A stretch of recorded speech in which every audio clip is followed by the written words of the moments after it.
আসসালামু আলাইকুম রহমতুল্লাহি ওয়া বারাকাতুহু। আশা করি সবাই ভালো আছেন। ভিডিওটা আসলে খুবই কষ্ট নিয়ে এবং খুবই ক্ষোভ নিয়ে হচ্ছে গিয়ে আপনাদের সাথে বলতে আসছি আসলে কিছু কথা। কারণ হচ্ছে গিয়ে আসলে কাউকে বলেও লাভ হয়নি। নিজে কোনো স্টেপ নিয়েও কোনো কাজ হয়নি। পুরো বিষয়টা আসলে নজরদারির বাইরে চলে গেছে এবং আমাদের নিয়ন্ত্রণের বাইরে, যার কারণে আসলে ব্যাপক পরিমাণে একটা ক্ষোভ নিয়ে আপনাদের সাথে এই বিষয়টা শেয়ার করতে আসছি। মূলত বিষয়টা হচ্ছে অটোরিকশা। আমার গাড়িটা আমি কিনছি হচ্ছে মার্চে, অলরেডি 4 থেকে 5 মাস হতে যাচ্ছে। এর ভিতরে আমার প্রায় 3বার অলরেডি অটোরিকশা মেরে দিচ্ছে। আর এসব কারণে আমি আসলে যেই সাফারগুলো হয়েছি সেটা তো বাদই দিলাম, আমার টাকার সাফার, গাড়ির লুকসের ব্যাপার। আর আরেকটা ব্যাপার হচ্ছে যে কিছু হইলেই মানে মাফ চাওয়া, যে গরিব মানুষ ছেড়ে দেয়।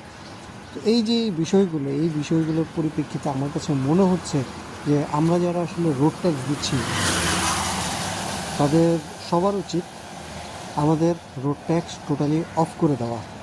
যারা প্রাইভেট কার চালাচ্ছেন, ট্রাক চালাচ্ছেন, বাইক চালাচ্ছেন, যারাই আমরা রোড ট্যাক্স দিচ্ছি তাদের রোড ট্যাক্স অফ করে দেওয়া উচিত। এবং আমাদের একটা ক্যাম্পেইন করা উচিত যে আমরা রোড ট্যাক্স আর দিব না এবং আমাদেরকে কেউ মামলাও দিতে পারবে না। কেন? মূলত আমি রোড ট্যাক্স দিতেছি, অথচ আমি রাস্তায় চলতে পারতেছি না শুধুমাত্র অটোরিকশার জন্য। আচ্ছা, আমার বিরুদ্ধে মামলা হচ্ছে, অথচ সে ফ্রি খাটতেছে, ফ্রি সব কিছু করতেছে, কিন্তু তার জন্য কোনো মামলা হচ্ছে না। তাহলে এখানে আমার বেনিফিটটা কী? আমি যে রোড ট্যাক্স দিব এটার আসলে বেনিফিটটা কী? তো এই সব কিছু বিবেচনা করে দেখলাম যে আসলে আমাদের এখন এটার বিরুদ্ধে প্রোটেস্ট করার জন্য একটাই ওয়ে আছে, আর সেটা হচ্ছে আমাদের রোড ট্যাক্স টোটালি অফ করে দেওয়া। আর না হলে যেটা করতে হবে, আমাদের সবাইকে গাড়ি চালানো বাদ দিয়ে দিতে হবে, শুধুমাত্র অটোরিকশা চলবে।